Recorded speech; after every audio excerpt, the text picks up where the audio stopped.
Chanitara, Chanitara, Chanitara, Chanitara, Chanitara, Chanitara, yeah, Yaruguru, yeah, Yaruguru, Yaruguru, Yaruguru, Yaruguru, Nyaruguru, Nyaruguru, Nyaruguru, Nyaruguru, Nyaruguru, Nyaruguru, no kono, Nyaruguru, Nyaruguru, Nyaruguru, yeah, Nyaruguru, yeah, Nyaruguru, Nyaruguru, Yari, Yarinda, Yari, Yarinda, na Baindawe, na Rabashi, you are such in your mouth, yeah, Yaruguru, yeah, Yaruguru, Yaruguru, Yaruguru, Yaruguru, Yaruguru, Yaruguru, Yaruguru, Yaruguru, Yaruguru, yeah, Yaruguru.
Murakoze cyane biracyakomeza rero duhaye ikaze nyakubahwa Ambassadeur ndetse n'abamuherekeje abashyitsi bacu b'imena tukaba tubasaba nyine gukomeza kumwereka ibyishimo mufitiye mwakirane amashyi menshi cyane ndetse tubasaba nadije kudushyiraho akandi karirimbo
mukomera amashyi.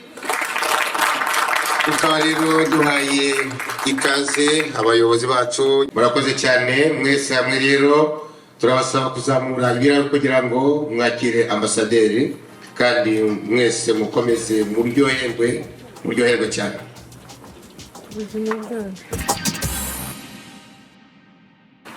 Nyakubahwa ambasaderi ndabasuje naho mwazanye. Nyakubahwa perezida wa diaspora Bruxelles namwe ndabasuje, namwe ba membres tugize diaspora Bruxelles ndabasuje. Ikiganiro cyanjye shaka kubagezaho ni ikiganiro kirantwara iminota 10 gusa. Donc mu gifaransa biravuga ngo droit et obligation des membres de la diaspora. Ahangaha iyi titre nayihisemo kubera yuko sanga abenshi tutazi droit dufite cyangwa se tutanumva na obligation dufite nk'abantu tugize diaspora. Ese ubundi diaspora bivuga iki? Tugiye mu buryo burebure, bituruka ku kigereki bivuga ngo spiro, bivuga ngo semer, kubiba. Hakaza dia bivuga à travers, kubiba ariko hakagira ibijya inyuma yaho. Bivuze iki? Bivuze ko diaspora, ndavuga n'igifaransa mbabarire, c'est une dispersion d'une communauté à travers le monde. C'est ainsi la population dispersée. Muri make habayeho dispersion kera muri Palestine y'abajuif babaye exilés. Byari mu kinyajana cya 6 avant Jésus-Christ. Umva ko diaspora ni ibintu byabayeho kuva kera cyane, bizahoraho, byabayeho, bibaho, bizanahoraho. None se diaspora twebwe uko tuyumva, nanje uko nyumva, umura wabaye perezida wa diaspora bivuze ko diaspora nyarwanda ari communauté y'Abanyarwanda baba hanze y'u Rwanda, kandi bahora bafite isano ry'urukundo, ry'umuco, ubukungu na politiki. Iyi communauté yacu rero y'abantu baba hanze, ushaka kuvuga diaspora cyangwa ukavuga communauté rwandaise, nta kibazo. Abenshi usanga ari abanyeshuri, abadiplomate, abantu barwaye baje kwivuza, les opposants politiques baba hanze, les exilés condamnés au Rwanda kubera ibi n'ibi bahunze igihugu, les nouveau-nés rwandais dont les parents sont rwandais, les Rwandais d'origine étrangère vivant aussi à l'étranger, par exemple arrêt d'Ostex, homme politique wabonye nationalité y'Abanyarwanda. Aho bose twaba tugize diaspora. None se twe tugize diaspora dusabwa iki? Ni izihe droit dufite? Nagira ngo mbabwire yuko kuba mu diaspora nk'uko nabahaye definition nta droit n'imwe byatanga. Waba kuri diaspora bakakubona nk'umwanzi, ariko nyuma y'igihumbi 1994 aho tugize ubuyobozi bushya bwiza bwita ku baturage, haje politike mu Rwanda yita ku diaspora. Umunyarwanda uri muri diaspora uko nabisobanuye agira les mêmes droits nk'umunyarwanda uba mu gihugu. Izo droits nababwira ni droit à la nationalité, droit à l'association, droit à l'éducation, droit à l'emploi, droit au vote et dans certaines conditions à occuper les postes politiques importantes. Mushobora même no kwiyambaza kuba perezida wa Repubulika, ariko hari za conditions. Droit à la propriété, mitungo yanyu, droit au mariage, droit à la justice, droit à la santé, droit à investir au Rwanda. Hano turahano hanze ariko twinvestisa mu Rwanda. Droit de travailler au Rwanda, droit de faire des stages au Rwanda. Ibyo byose abandi mu cyana nakandi ntabwo byabagabona ibiyutse. None se n'izindi tubona bashe kuvuga kugira ngo ibi bigerweho rero ntabwo byizanye ko nababwiye nuko dufite guverinoma nziza mu gihugu yabashije kuduha izo opportunité, ishyiraho politiki ituma umunyarwanda wo mu diaspora cyangwa muri communauté y'abanyarwanda abasha kwegezesa zino droit. Nabaha nk'urugero, kugira ubuyobozi bwiza muri ambassade byatumye abanyarwanda tuba hanze izi droit zacu zitugeraho ku buryo bworoshye.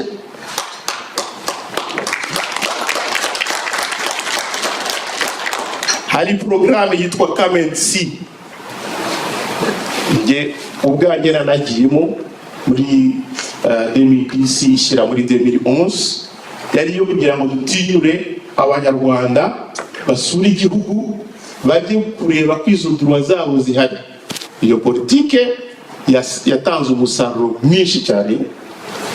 Ikindi ni $1 campaign, politike yo kugira ngo abantu bubakire abantu batishoboye bazize jenoside yakorewe abatutsi. Ikindi ni incitation à travailler au Rwanda.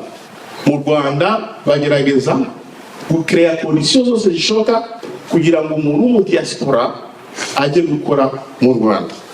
Hari za programu zagiye zishyirwaho, hari n'urubuga mu Rwanda rwose ugenda bakakwereka aho akazi ushobora kukabona. Hari n'izindi za programu zashyizweho nka mida, kandi n'abantu babishoboye bagasaba stage. Ibyo byose uko bivuze, ubuyobozi bwo muri ambassade n'abakozi bo muri ambassade bakaba babigiramo uruhare rwinshi cyane kugira ngo izi droit zacu tubashe kuzigeraho. Ikindi nababwira rero kinakomeye cyane ni muri rwa rwego rwo gushyiraho politiki yo kugira ngo abadiaspora bagire droit zabo. Muri minafet bamaze kubona yuko abanyarwanda baba muri diaspora ari benshi kandi bagomba izo droit bari kuzegeza uko bisabwa, muri minafet hashyizweho direction ishinzwe diaspora. Iyo babwira ntago ari ibihimbano, c'est la vérité. Umudirectrice akaba ari n'umuntu twakoranye muri diaspora ya Bruxelles, akayitwa Sandrine Uwimbabazi bazi yateke que nous saluons sur place. Uyu mudamu rero akaba umuntu twakoranye muri diaspora ya Bruxelles, yari vice président wa diaspora ya Bruxelles, ari na vice président wa diaspora fédérale. Murumva ko non seulement ibintu birakorwa, ariko bakafata n'abantu bacu bakabaha imyanya, bakabaha ubuyobozi. None se ko baduhaye droit, twebwe niyo obligation dufite droit nyinshi cyane rwose, nyinshi. Maintenant obligation dufite, ngiye kuzivuga, ntabwo zivuga zose, nigira izo nibagirwa ubwo turaza kuziganiraho nyuma. Exercer nos droits en tant que Rwandais, nicyo cya mbere nakwita obligation ya mbere. Izo droits zose dufite obligation yo kuzexercer. Nimuziprive kujya mu Rwanda gufata nationalité yayo, nimuziprive kujya mu Rwanda kujya gufata imitungo yayo, nimuziprive kujya mu Rwanda kujya gukora. Ibyo byose mubifitiye uruhushya kandi ambassade izabibafashamo. Natwe urwego rwa diaspora na perezida wa diaspora ya Bruxelles azabibafashamo.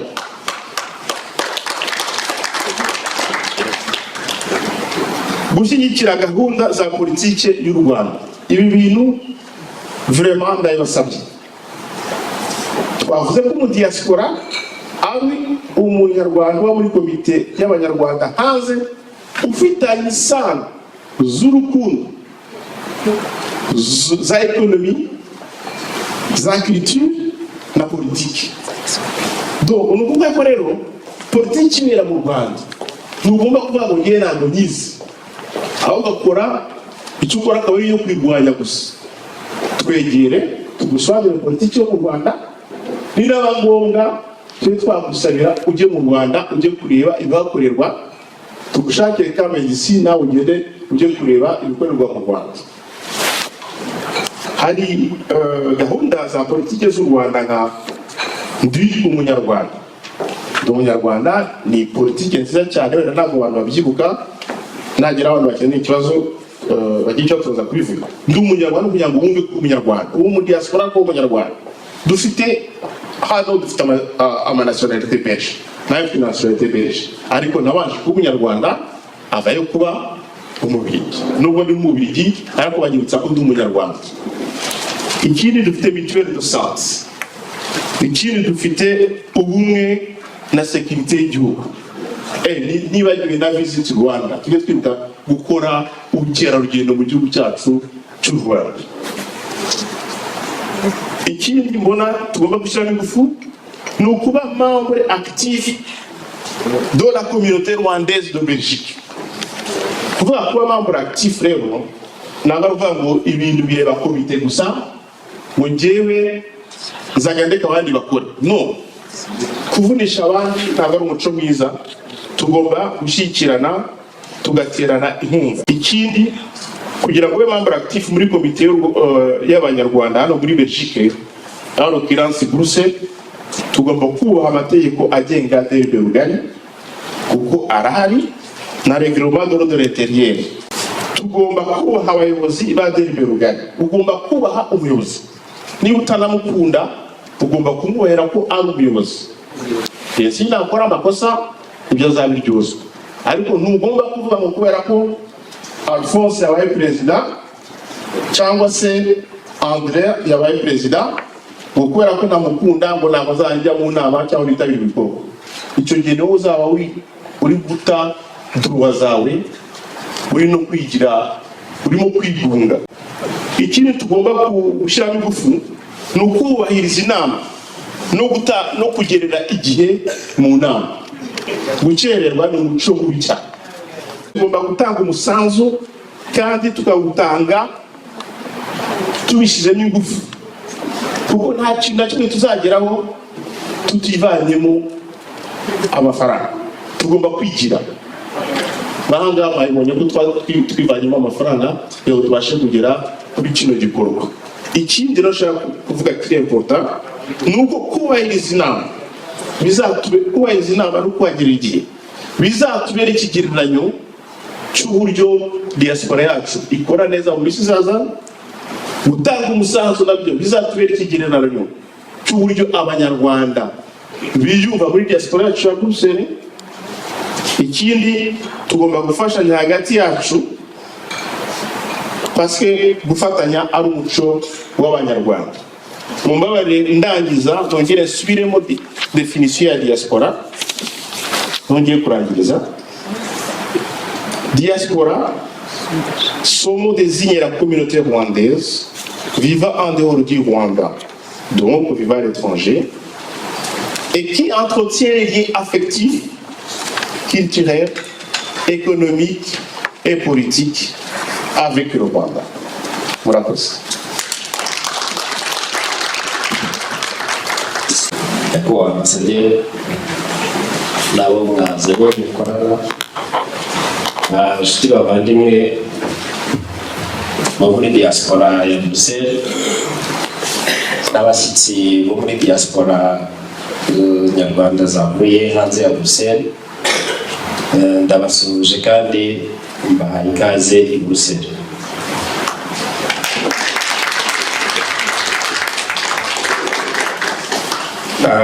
Mbere y'uko ngira icyo mbabwira ndagira ngo mbanze mbereke abo dukorana. Alisiro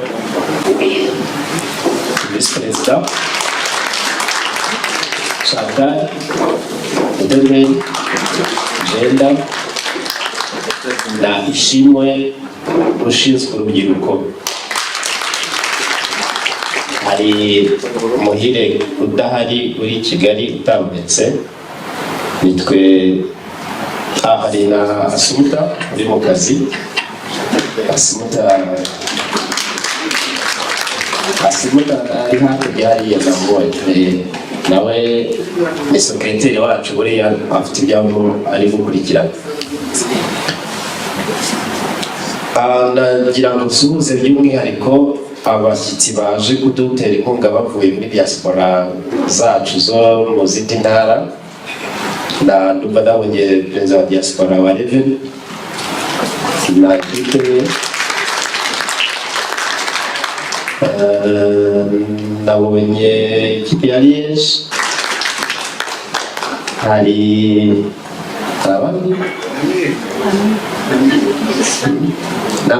nabonye nami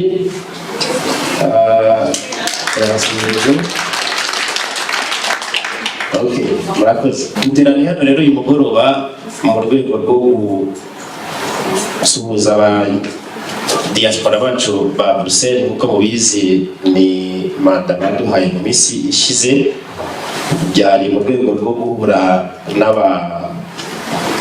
n'abavandimwe bacu i Bruxelles kugira ngo tubabwire ko ku mugaragaro dutangiye akazi badusabye, tunabashimire icyizere batugiriye.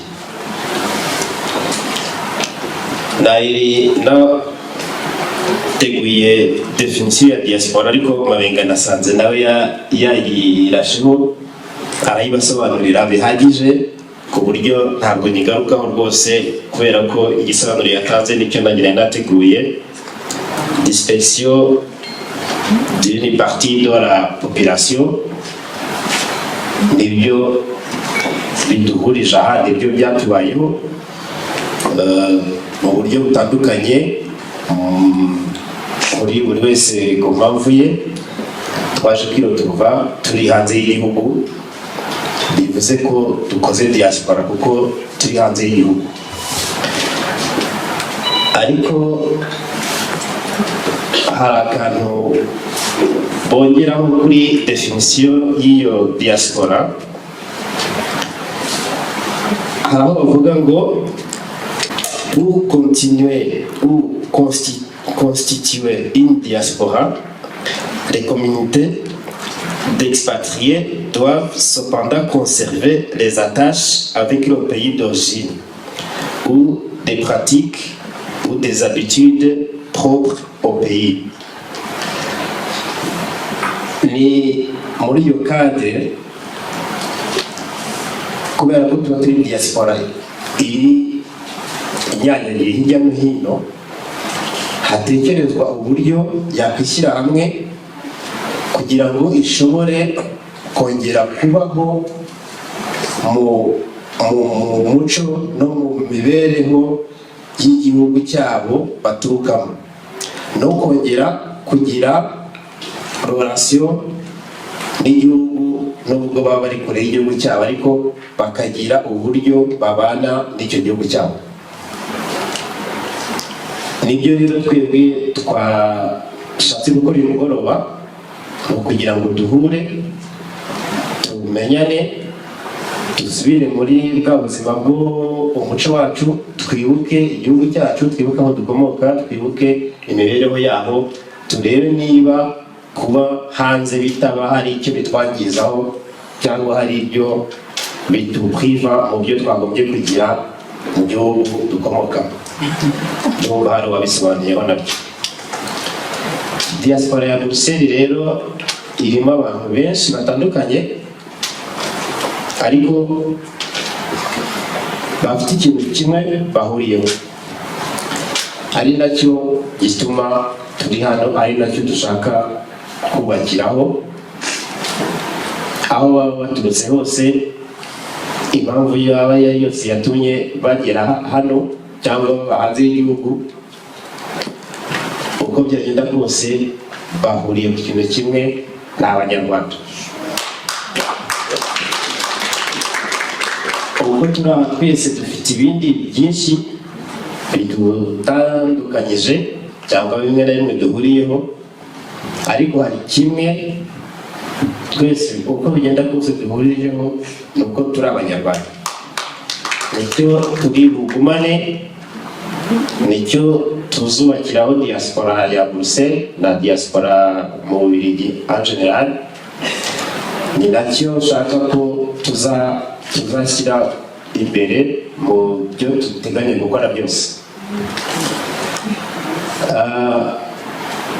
Tugira Imana, dufite igihugu.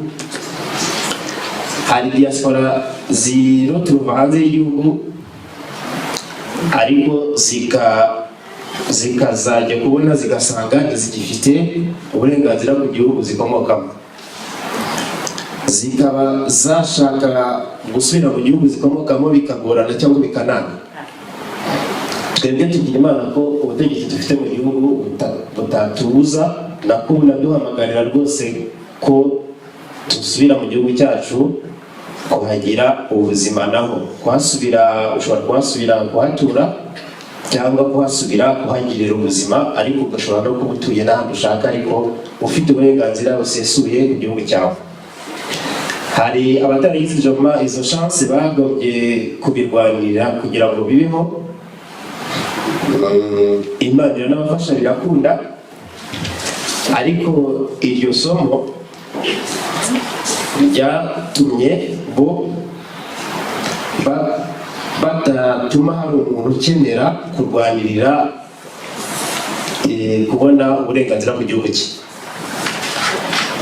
Niyo mpamvu dukangurira abantu gukorera hamwe kandi batishishanya, kubera ko nta n'umwe urusha cyangwa uhejwe mu gihugu cye, ari ujyayo ukorerayo ibikorwa, ari utarabikora, ari n'udafite ubushobozi wenda ntabwo kuba yagira ibyo akorera, ariko abanza amenye ngo mu gihugu ni karibu. Kubera ibibazo igihugu cyacu cyagize ikibazo gikomeye giturutse kuri politiki n'imiyoborere, kigwa mu icuraburindi rya jenoside ihitana abatutsi. Hari n'intambara yabaye uboza igihugu, biza kuviramo abantu batandukanye ingaruka arizo zimwe na zimwe zituma bamwe baba bari hanze y'igihugu kubera ibyo bibazo byose bitandukanye. Buri wese hari ukuntu ibyo bibazo byamugizeho ingaruka ku giti cye, ariko hari icyo badukangurira: kudaheranwa n'ibyo bibazo, kudaheranwa n'iyo mpanuka twagize, n'ibyo byago twagize, n'iyo miyoborere mibi twagize yaduteje icyo kibazo. Basaba ngo dukanguke duse n'ababirenze, twubake ejo hazaza, twubake igihugu gifite icyerekezo, cyane cyane tugire n'ishema ryo kwitwa Abanyarwanda no kuba aho turi hose dufite iryo shema ry'uko turi abanyagihugu bakomoka mu Rwanda kandi hano bafite ubuzima bufite uko buteye. Hari bake bafite ibibazo byihariye bikomoka muri ayo mateka twagize, cyane cyane nk'ababigizemo uruhare, noneho mu gutinya kwafata justice bagahitamo kuba impunzi, uburenganzira bwabo, ariko muri ubwo buhunzi bagashaka ngo baba bateganya cyangwa bakwiyorganiza ngo bazasenya igihugu cyangwa bazahindura ubutegetsi cyangwa ngo bazajyane politike zihindura ubutegetsi buri mu Rwanda, bigatuma banashaka kugira abo bafatanye ibyo byaha byabo. Bo barabizi ko bafite ikibazo, ariko bajya bashaka abantu bafatanya ikibazo cyabo, bagashuka cyangwa bakadushuka abantu bamwe muri twe, tukajya gufatanya nabo ibyaha bakoze bonyine, nk'aho twakoze inzira yacu ngo twubake ubuzima bwacu. Icyo ndabakangurira n'abavuga ngo ntihagire umuntu ujya gufatanya n'undi cyaha batakoranye, ntihagire umuntu uzashukwa ngo abuzwe uburenganzira ahabwa n'igihugu kubera umuntu umubeshya, kubera ko mu gihugu nta muntu n'umwe uhejwe kandi mu gihugu nta muntu uzira ubusa.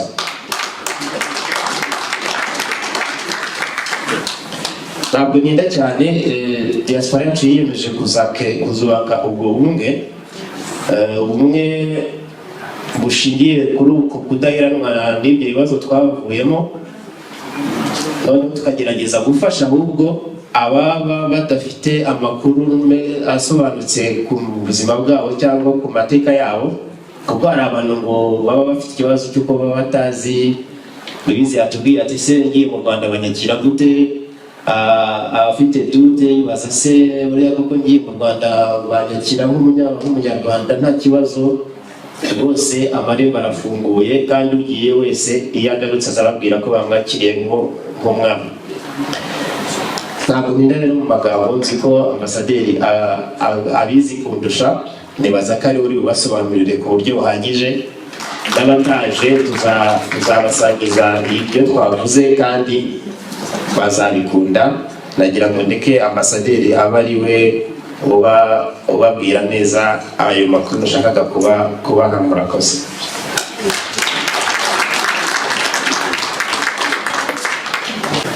Icyo navuga cy'ingenzi ni ugushimira mwese mwitabiriye ubusabane, ndashimira komite nshya ya diaspora i Bruxelles.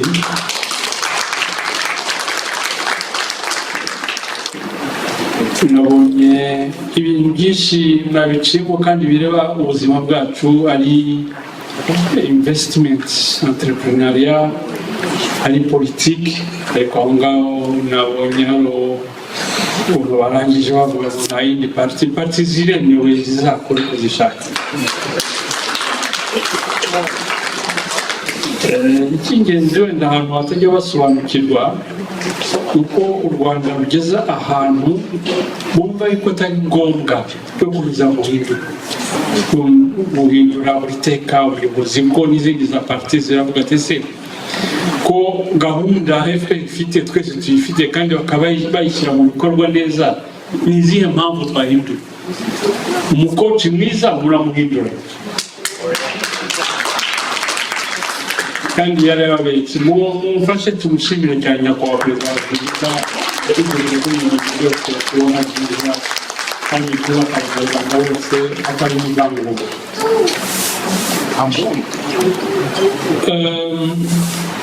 Kubyerekeye amateka yacu wenda nashimangiraho yuko nibyo koko hari abantu bikeka noneho bakazirikana abana babo cyangwa n'imiryango yabo kugira ngo batashobore kumenya urwo Rwanda rushya.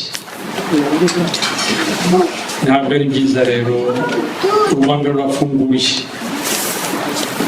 Ni hake mu bihugu ujya ugasanga abantu bose bavuga ururimi rumwe. Ugiye muri Congo ukava Bandundu ukagera Ituri ukamanuka wagera Ishasha cyangwa Rucuru ugasanga umuntu avuga Ikinyarwanda ngo ukamugora yuko noneho avuga Ikinyarwanda. Mwumve izo kimbirana aho ngaho. Ariko iwacu uva Cyangugu ukagera Musanze ukagera mu Bugesera twese turavuga Ikinyarwanda. So turi igihugu kimwe. We are one country, one people, one vision. Niba akababeshye mwaje gushaka imibereho hano kubera amateka y'isi, ariko nta cyaha kirimo. Nta cyaha kirimo.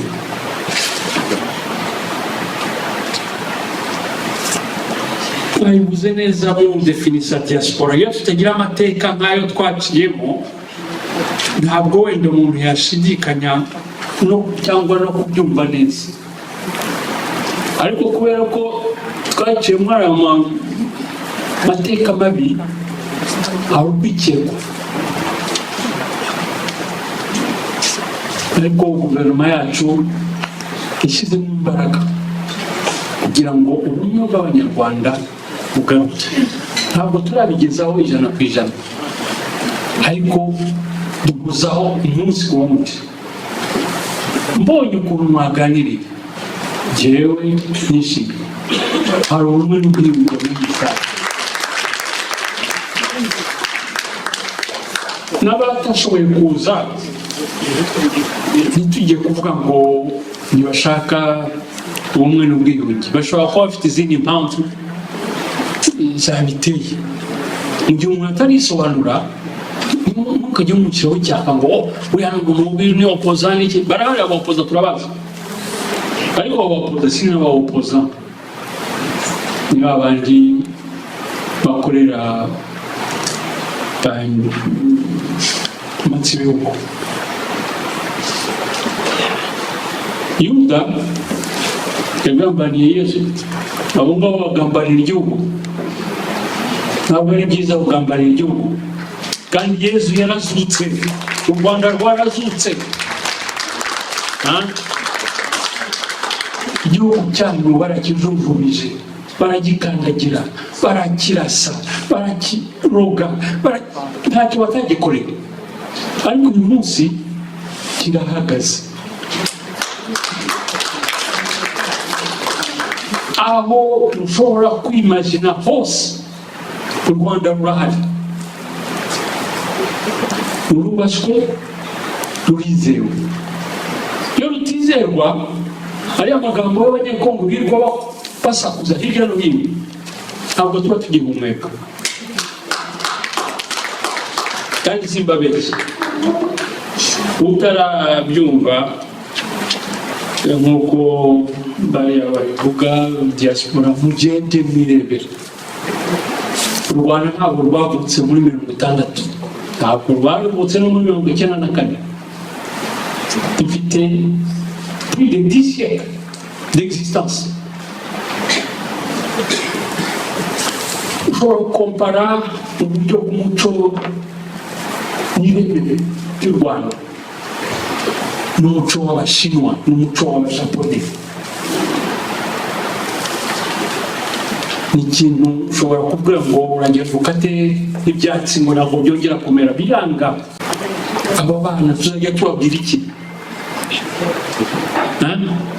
Les enfants, je vous remercie d'avoir été là.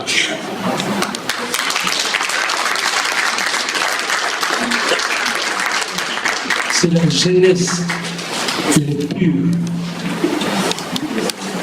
elle est innocente, elle est promoteur d'espoir, de dignité.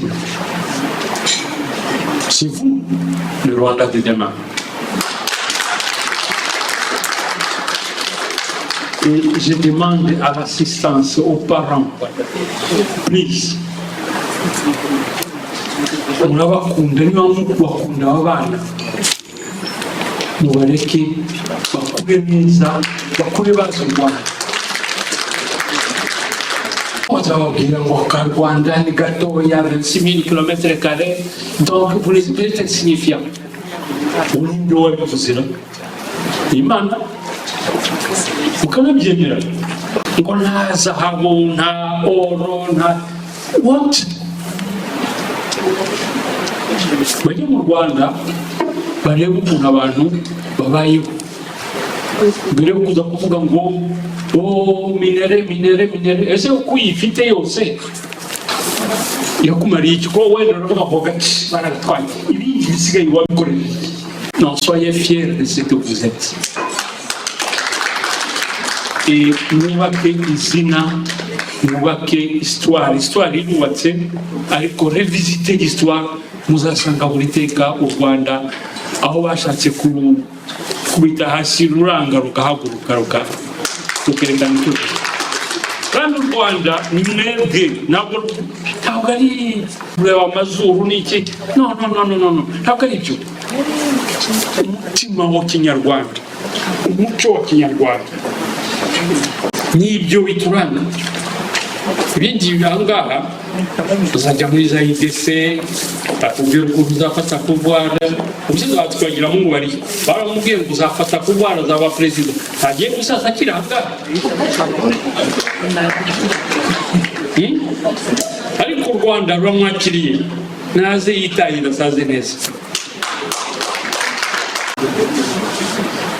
Yewe nyine umunyeshuri, hari umugabo wigishaga kandi wari procureur général muri Congo, yaraje twishatse kwigaragambya, aratubwira ati tubwira ngo politique, vous allez faire la politique tout. Aratubwira ati si vous ne faites pas la politique va s'occuper de vous. Donc kuvuga politique nuko batwigishije politique ya démagogie yo kubeshya, ariko ya politique nziza, ariko noneho nirasi. Nababwira ni politiki yo mu Rwanda, ni politiki nyayo yakira ibibazo by'abaturage ikabyigaho ikabishakira ibisubizo.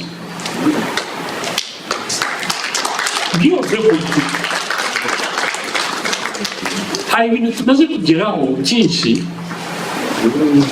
abantu batazi mwebwe mutazi. Jewe nanjye nari diaspora nabaye hano mu Bubiligi imyaka 20. Nza kugenda ndataha abandi batashye, hari n'abantu bambwiraga ngo ntabwo uzabishobora.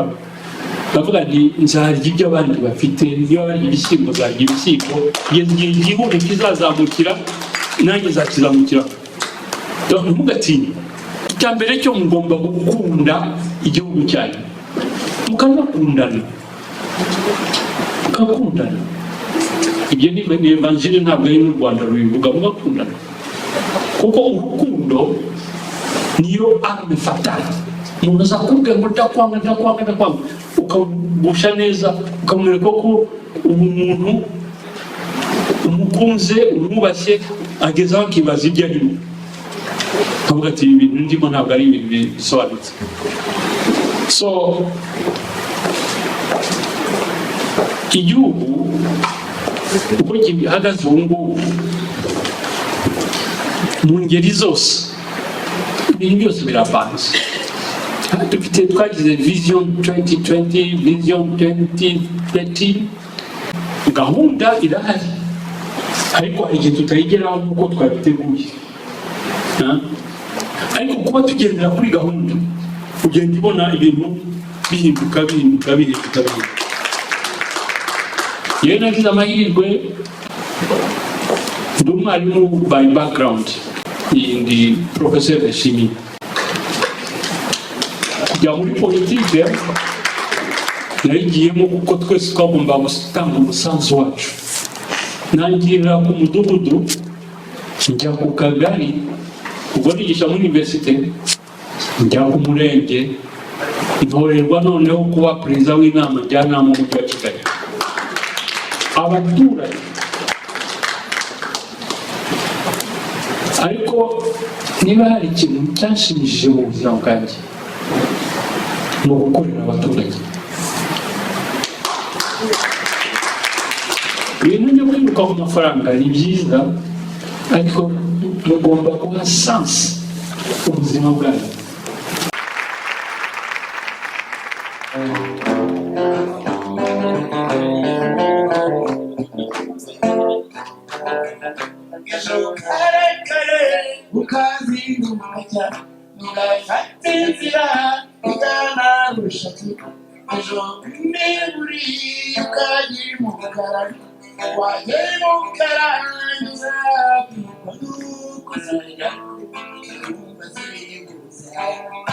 Mama,